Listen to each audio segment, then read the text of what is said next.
감사합니다. 이렇게 또 주일 예배에서 하나님의 말씀을 전할 수 있도록. 좀 전에 우리 박기현 목사님 소개하신 것처럼 제가 여기 IH 받고 저희 다 같이 왔습니다. 제가 우리 예진이 여기 보낼 때 박기현 목사님 여기 잘 계셔서 제가 잘 부탁합니다 했는데 한 2년 만에 이제 왔어요. 하더니 잘 이렇게 지내는 거 보고 너무 감사하고요.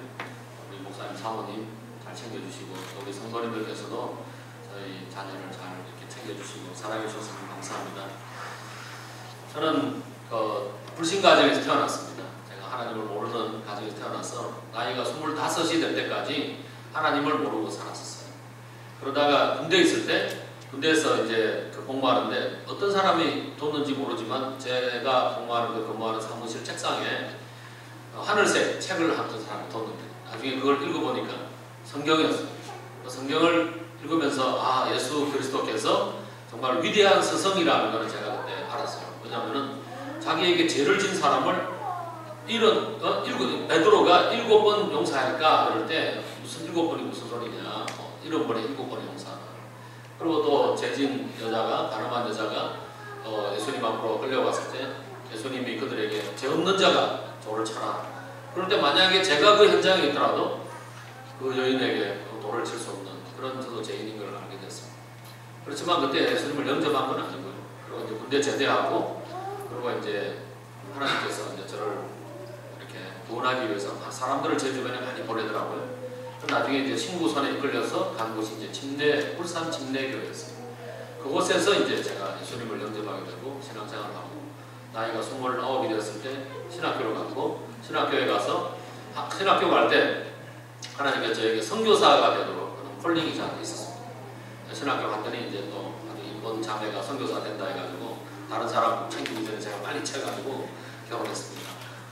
그래서 이제 결혼했더니 이제 애를 하나 둘 주셔가지고 선교지에서 이제 1990년에 제가 나이 35세 선교지에 가서 24년이라는 세월을 보내고 이제 이렇게 또 전했습니다. 우리가 선교하면서 우리가 힘든 일 많죠. 그런데 그 힘든 것도 힘들다고 생각하면 힘든 거고 힘든 걸 힘들지 않다고 생각하면 재밌는 거예요. 그렇잖아요. 세상에 재밌는 것이고 안 힘든 게 뭐가 있어요? 여러분 중에 골프 아마 좋아하시는 분 있을 거예요. 저는 골프 한 2번인가 3번인가 쳐봤어요. 그것도 뭐 이렇게 연습장에서 이렇게 하는 거예요. 누가 친구 하는데 안 하면 안 된다고 그래가지고 제가 가서. 근데 재밌더라고요. 그래가지고. 재밌는데 왜 그렇게 공이 안 들어가요? 굉장히 힘들대요. 힘들지만 재밌어요. 선교도 그렇습니다. 아주 힘들어요. 힘드는데 재밌습니다. 선교를 하면은 정말 재밌어요. 왜? 예수 안 믿는 그 인도네시아 사람들이 우리가 복음을 전했을 때 믿는 사람이 나온다는 사실이에요. 그게 얼마나 기쁘고 즐거워요. 하나님을 믿지 않는 사람이 하나님을 믿겠다고 교회 나오고 하나님을 믿지 않는다고 불신하는 사람들이 교회에 와서 주님을 찬양하고 예수 그리스도가 나의 주라고 고백할 그 모습을 바라볼 때 그게 얼마나 큰 기쁨으로 오는지 몰라요. 그것 때문에 사는 거예요. 그것 때문에 선교하는 겁니다. 제가 미국에 왔더니 저는 옛날에 1년 동안 사는 적도 있어요. 근데 미국이 참 좋아요. 제가 여러 나라 가봤지만 미국이 정말 좋습니다. 제가 인디아나폴리스 이번에 한 일주일 있었는데 시카고 이렇게 다녀보는데 너무너무 좋아요. 여러분 좋죠? 여러분들도 너무너무 좋습니다. 그런데요, 이 좋은 것을 버리고 선교지로 가는 사람들이 있습니다.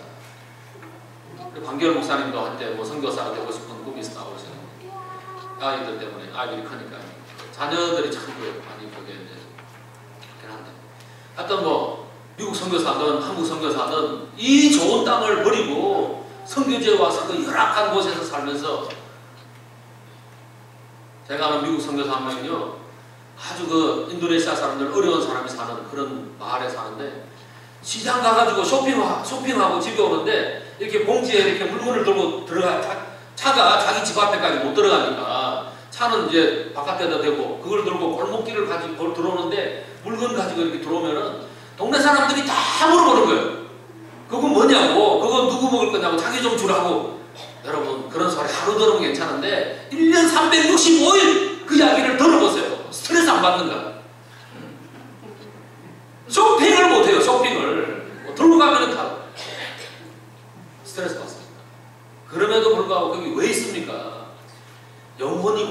즐거움이기 때문에.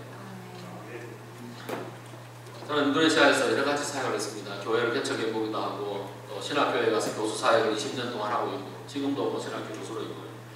책을 출판하는 기독교 문서를 번역해서 출판하고 하는 일도 해보고 또 학원도 저희가 운영해요. 방과후 학교 해가지고 그래서 뭐 영어, 뭐 인도네시아어, 뭐 수학, 과학, 물리 이런 것도 가르치고 또 우리가 장학생들을 훈련하는 청소년들을 키워서 고등학생들을 기숙사를 세워가지고 건물을 세운 건 아니고요.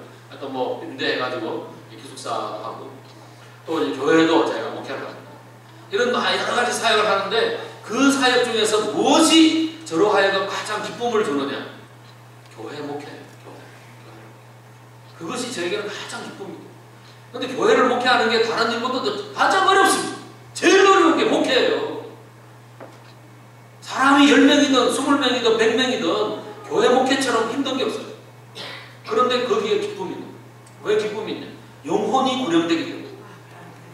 안 믿는 사람들이 교회 와서 하나님을 알게 되고 경험하고 그들이 자기의 생에 거룩하지 못했던 인생을 회개하고 제한된 삶을 버리고 주님 앞에서 바로 살겠다고 헌신하고 결단하고 눈물 흘리는 모습을 볼 때 저에게 얼마나 큰 기쁨인지 몰라요.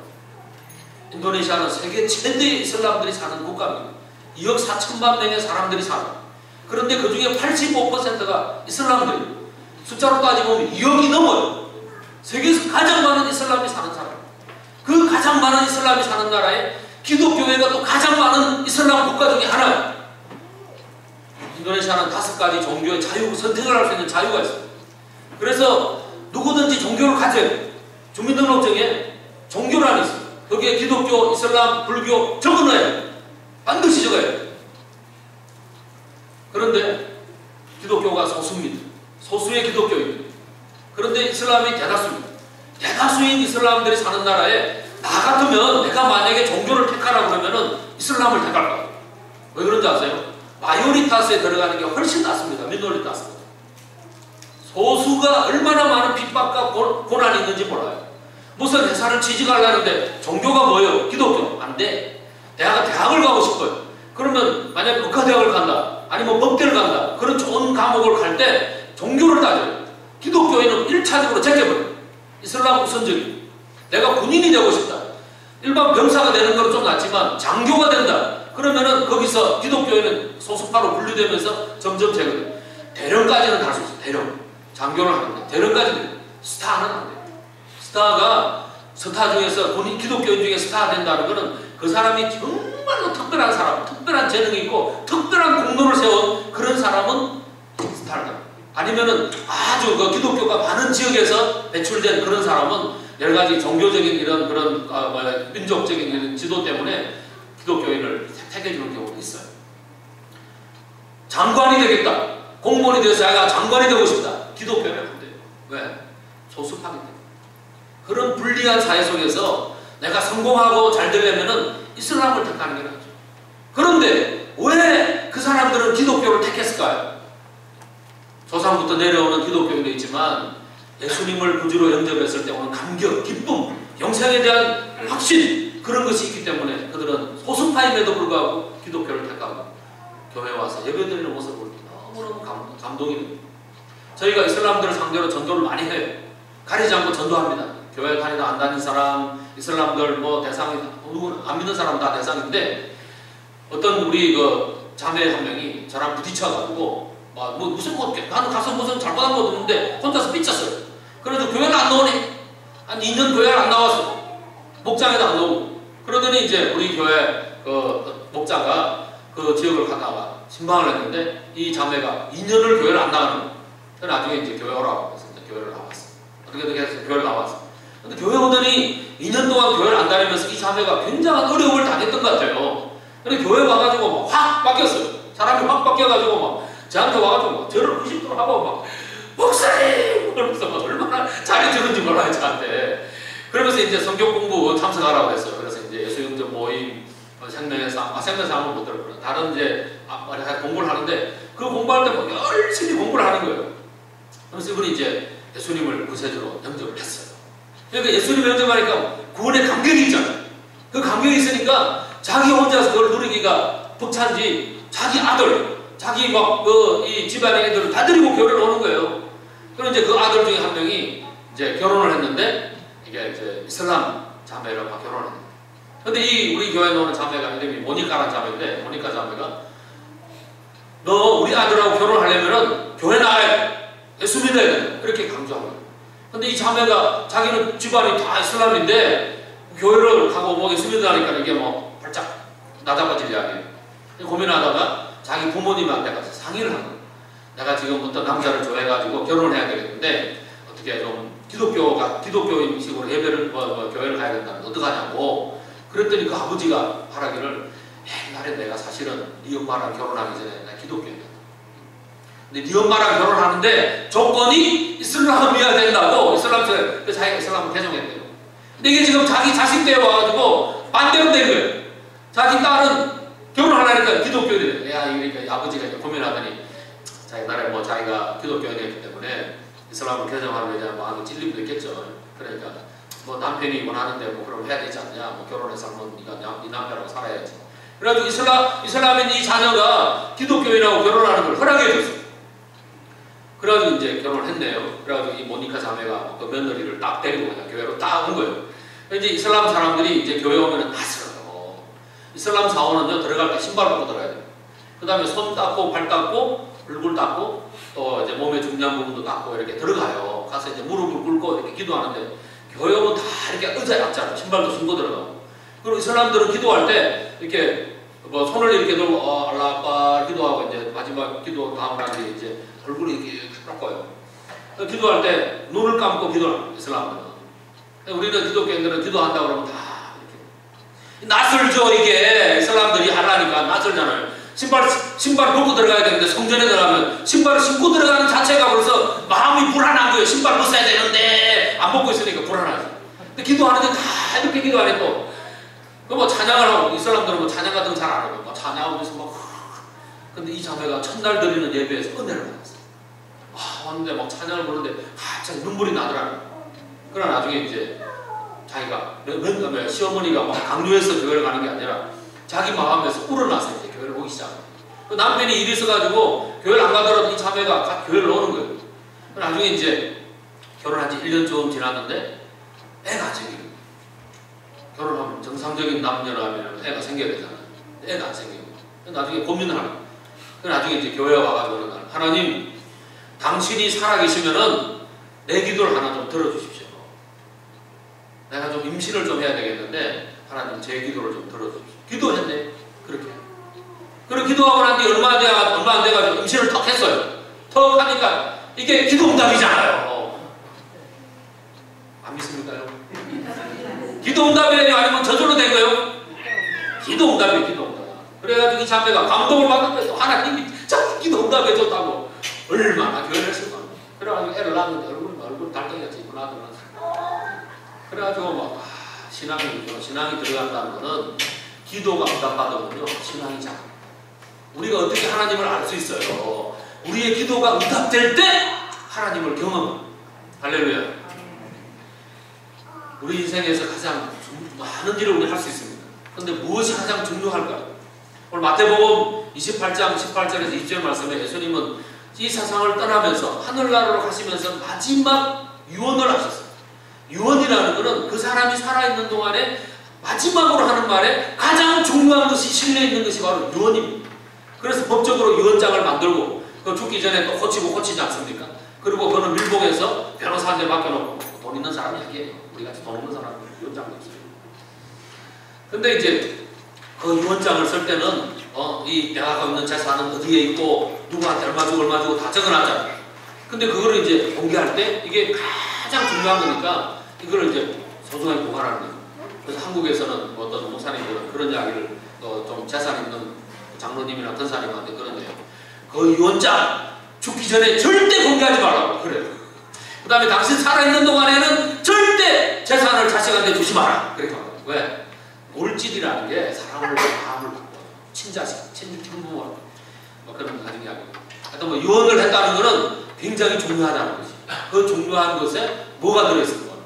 오늘 여기 보니까 나는 하늘과 땅의 모든 권세를 받았다. 그러면 너희는 가서 모든 민족을 제자로 삼아 아버지와 너가 성령으로 침례를 주고 내가 너에게 명령한 모든 것을 그들에게 가르치시기를 보아라 내가 세상 끝날까지 항상 너희와 함께 있을 것이다. 이 예수님의 유언 중에는 세 가지 내용이 포함해요. 세 가지 내용. 첫 번째는 능력이 하나님의 능력을 힘입을 하는 거예요. 능력. 우리가 이 세상 사는데 하나님의 능력이 없이는 살 수 없다는 걸 가르쳐줘요. 그렇기 때문에 하늘과 땅의 모든 권세를 내가 가졌다. 마태복음 사도행전 1장 8절에 성령이 너희에게 임하시면 너희가 권능을 받고 이 말이 그거예요. 내가 권세를 받았는데 이 권세를 내가 너희에게 주겠노라.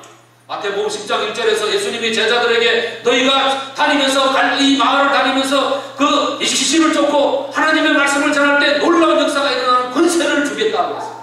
병을 고치고 귀신을 쫓아내는 그 권세를 내가 주노라. 이것이 바로 하늘과 땅을 다스리는 권세를 주셨어요. 권능을 주셨어요. 파워를 줬다. 두 번째는 비전을 줬어요. 그 비전이 뭡니까? 이 비전에는 네 가지가 포함되어 있습니다. 가라, 제자를 삼으라, 침례를 주라, 가르쳐 지키게 하라. 이런 비전을 줬어요. 비전. 이 비전을 가지고 있는 자는 이 세상 살면서 이 비전이 그들로 하여금 하나님의 일을 하게 만듭니다. 어느 교회든지 가서 보면 교회가 부흥되는 교회가 있어요. 그 교회는 하나님의 비전이 분명한 교회입니다. 어느 교회 가면 지지리 뽑고 싸우는 교회들이 있어요. 목사님을 내쫓고 교인들끼리 싸우는 그런 교회들이 있어요. 비전이 없어서. 비전. 그래서 성경에 보면 비전이 없으면 묵시가 없으면 백성이 방자하나니 하나님이 주시는 비전이 있는 교회는 털털 뭉쳐요. 하나가 됩니다. 그들이 이 비전을 놓고 서로 단합하고 기도하고 나갑니다. 그 비전 때문에 살아가는 힘이 나요. 성도들이 교회를 가는 즐거움이 그 비전 안에 있습니다.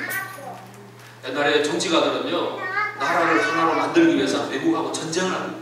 전쟁을 하면은 그 나라 사람들이 뭉쳐요. 그 정치가에게는 비전이 바로 외국과 전쟁하는 거고 나라를 통일시키는 거예요.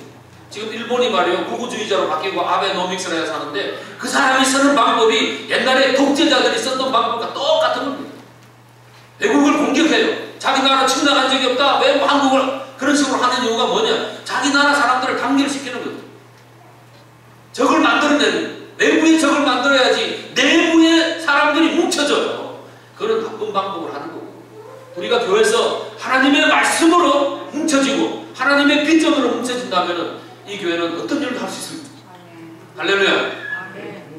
제가 인디애나폴리스 오니까 여기 참 좋은 게 있더라고요. 며칠 동안 봤는데 우리 목사님 같이 14년 계신 분은 더 잘하시겠지만, 여러분들은 더 잘하겠지만, 제가 한 일주일 방문한 사람 눈에는요, 이 인디애나폴리스가 정말로 좋은 곳이에요. 뭐가 좋냐? 사람 교육하기에 그렇게 좋은 곳이에요. 사람을 교육시키기 좋은 곳. 갈 데가 없잖아요. 시애틀 가보세요. 산이고 들로 막 다녀요. 막 얼마나 바다가 좋아요. 그래서 낚시하러 다니고 말이죠. 들로 산으로 사람들이 뛰어다니고, 거기 가서 뭐 해요? 나쁜 짓 하지. 동성애나 해대고 섹스나 해대고 갈 데가 없잖아요. 갈 때 골프 치는 것밖에 더 있어요. 시카고만 가도 갈 데가 많대요. 시카고 계시는 목사님이 인디애나폴리스에서 왜 교회가 안 되는지 이해가 안 된대. 그 갈 데도 없는데 교회나 모이지.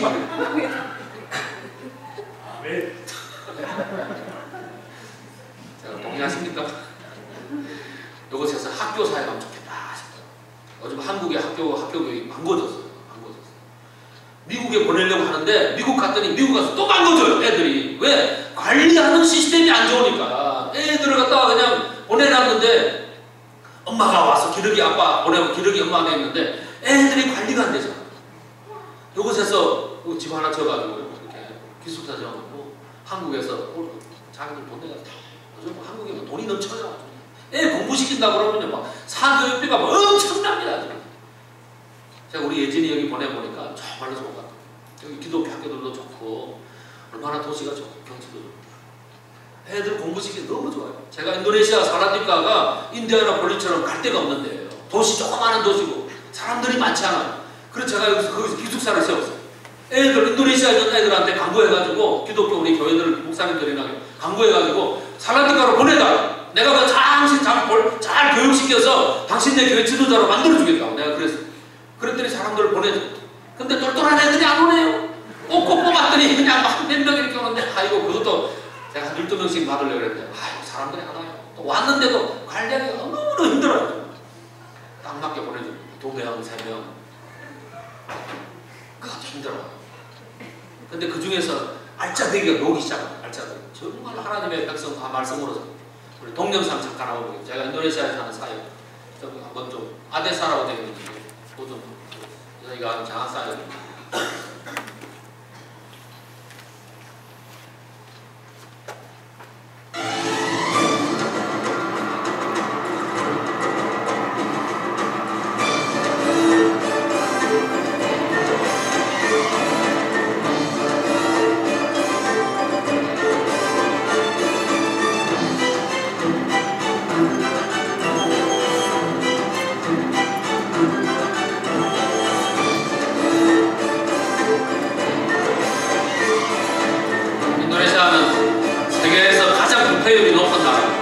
그곳의 지도자들이 문제가 됩니다. 그래서 우리가 인도네시아 청소년들을 훈련시켜서 앞으로 애들이 인도네시아 미래를 움직이는 기독교 지도자가 되도록 세계에 다니며 복음을 전하는 선교사로 만드는 것이 저희들의 목표입니다.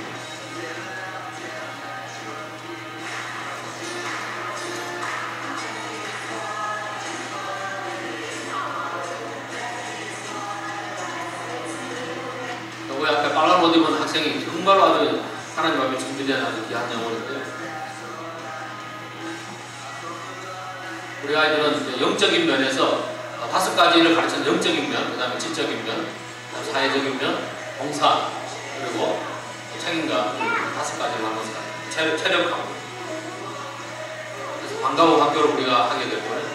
체력 훈련을 위해서 한 달에 한 번씩 검사를 하는데 1년에 한 번씩은 3,000m 가까이 등산도 합니다. 매일 이렇게 아이들을 훈련시켜요. 영적으로 체력으로.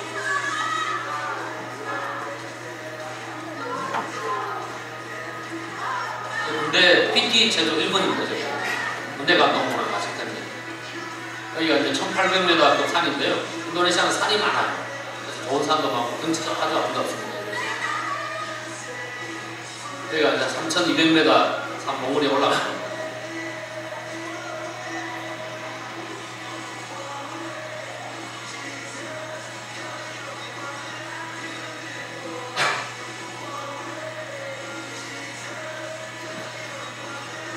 사회봉사를 위해서 또 서로 친교하고 이렇게 관계를 맺기 위해서 서로 봉사활동을 하는 특별합니다.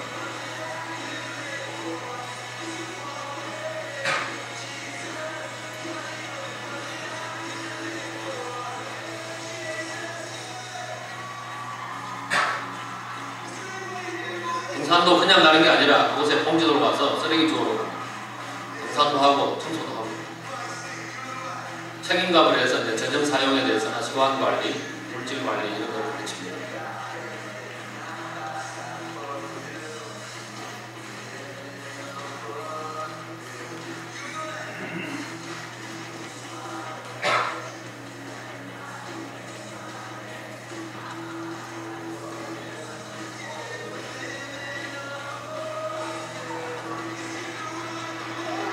일기생, 2기생, 이제 3기생까지 이제 5기생까지 있습니다. 3기생 애들이 이번에 대학을 가는 거예요. 4기생이 있는데 여기 2명은 한국으로 1년간 유학을 가는 대학생입니다. 5기생인데 5기생은 둘 다 목사님 딸이에요.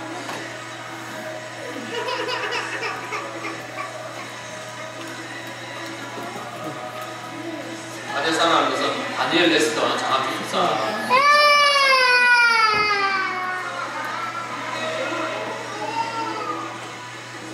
네, 우리가 이게 무엇이 더 중요한가? 첫 번째는 하나님의 권능을 입고 이래야 됩니다. 두 번째는 비전으로 해야 됩니다. 세 번째는 하나님의 돌보심이 있다는 겁니다. 이 마태복음 28장 마지막 절에 보아라, 내가 세상 끝날까지 항상 너희와 함께 있을 것이다.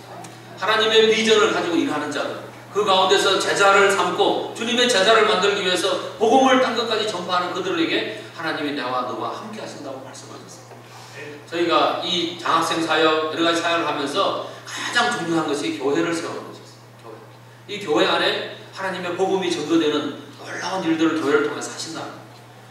여러분, 교회를 사랑하십시오. 여러분의 교회를 사랑하시고 여러분이 교회를 위해서 헌신할 때 하나님께서 여러분을 축복하실 것입니다. 제가 인도네시아에 세웠던 교회 한 곳만 제가 동영상 보여드리고 마치려 합니다. 우리 살라딘가 제하베라는 저 교회 좀 동영상 한번 들어주시겠습니다. 이거는 짧아요. 3분 정도밖에 안 돼요.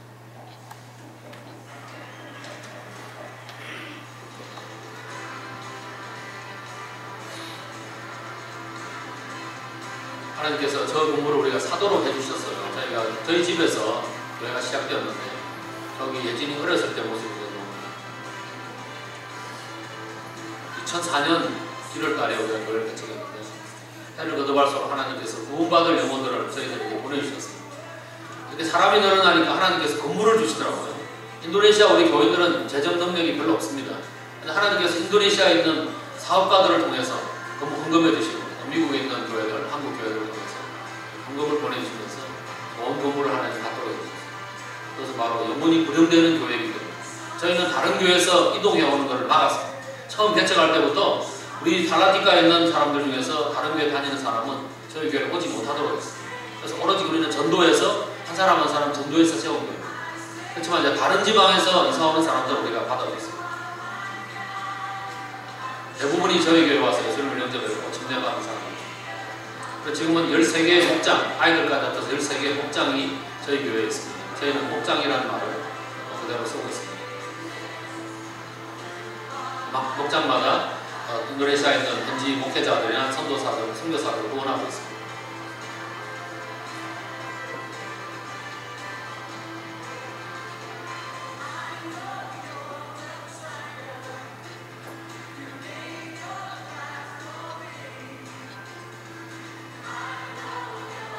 주일학교는 저희 아내가 담당을 해서 하고 있는데 아이들이 교회 많이 나오면 교회 출석률이 높고 아이들이 안 오면 출석률이 낮아지고 하여튼 아이들 때문에 교회 출석에 변동이 많아요.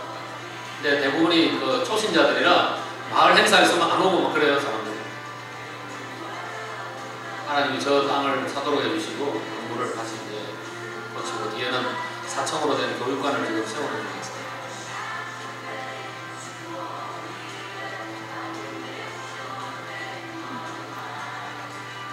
우리의 비전은 가서 제자 삼는 것입니다. 불신영혼을 찾아서 제자 삼는 것이 저희 교회가 할 일입니다. 앞으로 인도네시아에서 수많은 지역에 선교사를 파송하고 교회를 세우고 나아가서는 전 세계에 선교사를 파송하는 그런 꿈을 갖고 있습니다.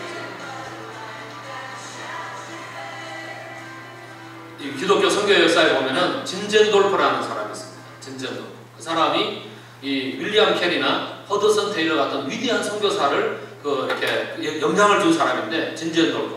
그 진젠돌프가 그 지금의 체코하고 독일 그 국경 지역에 살았어. 그 모라비안이라는 지역에 살았는데 그 진젠돌프가 젊었을 때 프랑스 파리에 구경을 갔어요. 파리 박물관에 갔는데 거기에 예수님의 그림들이 있는데 그 중에 하나가 예수님이 십자가에 달려 죽는 그림이었어요. 그 그림 밑에 이런 말이 적혔어요. 나는 너를 위해 죽었는데 너는 나를 위해 뭘 할 거냐 이 말이 적혔어요. 그걸 보고 진젠돌프가 너무너무 충격을 받고 나중에 자기 마을에 와서 모라비안 선교회라는 걸 조직합니다. 그리고 그곳에서 엄청난 숫자의 선교사들을 파송합니다. 여러분 무엇이 더 중요합니까? 제가 인도네시아 사역하는데 저는 교회를 세울 때 인도네시아 사업가들이 기독교 사업가들이 저희 사역을 위해서 많이 도와줬습니다. 그 중에 한 사람이 자카라 찌푸드라는 사람인데 제가 어느 날 그 사람한테 물었어요. 나는 한국 사람이고 나는 선교사고 많은 사람이 생각하기에 나는 돈이 많다고 생각하는데 당신은 왜 나를 도와주냐 그랬어요. 저에게 물질적으로 차도 사주고 집도 얻어주고 뭐 선교센터도 얻어주고 아주 우리를 위해서 굉장히 투자를 많이 해줬어요. 이분이. 그래서 제가 물었어요. 이분은 인도네시아에 뭐 한 10대 재벌에 가는 재벌 아들이 재벌 2세인데 제가 왜 나를 도와주냐 그랬어요. 그때 이분이 저한테 이런 말을 했어요. 언젠가 자기가 죽어서 하늘나라에 갈 텐데 하나님께서 예수님께서 나를 보고 너는 이 땅 살면서 무엇 하다 왔냐? 라고 물으면 할 말이 없더라는 거예요. 그러고 고민하고 있는데 어느 날 제가 나타나서 같이 성교회를 만들자 이런 일을 해서 도와줄 수 있냐 그런 물을 한대요. 나는 작아서 나는 자기는 돈 버는 은사밖에 없대요. 근데 나중에 이 하오섬 선교사 이 한국에서 온 선교사를 잘 도와주면은 나중에 자기가 하나님을 만나고 예수님을 만났을 때 내가 저 선교사를 도와주다 왔습니다 라고 말할 수 있을 것 같아요. 사랑하는 성도 여러분, 이 땅 가운데서 해야 할 일이 많습니다. 무엇이 여러분의 삶에서 가장 중요합니다. 영혼을 부령하고 제자를 세우고 교회를 반듯하게 세우는 것이 우리의 삶에서 가장 중요합니다. 하나님께서는 여러분이 이 땅 살면서 무엇을 하다가 왔냐고 물을 겁니다. 뭐라고 대답하시겠습니까? 지금부터 한번 답을 찾아보십시오. 기도하겠습니다. 하나님 아버지 은혜를 감사합니다. 이곳에 귀한 하나님의 교회를 세워주시고 이 교회를 통하여 많은 영혼들이 구원받게 하시고 이 교회에서 수많은 주의 제자들이 세워지게 도와 주시옵소서. 이 교회를 통하여서 인디아나폴리스뿐만 아니라 전 미국 땅에, 전 세계에 선교하는 역사가 일어나게 도와 주시옵소서. 방기열 목사님 위대하게 사용하시고 이 교회 성도님들, 집사님들, 이 교회 성도님 한 분 한 분마다 이 교회에 와서 기도할 때 성령의 음성을 듣게 하여 주시옵소서. 주의 종이 이곳에서 노게 하시고 선교사들이 배출되게 하시고 하나님의 음성을 듣고 주님 앞에 헌신하는 자들이 계속적으로 쏟아져 나오는 주의 교회가 되게 하여 주시옵소서. 무엇보다도 주님을 내 삶의 가장 우선순위로 모시고 사는 귀한 영혼들 되게 하여 주시옵소서. 예수님의 이름으로 감사하며 기도하였습니다.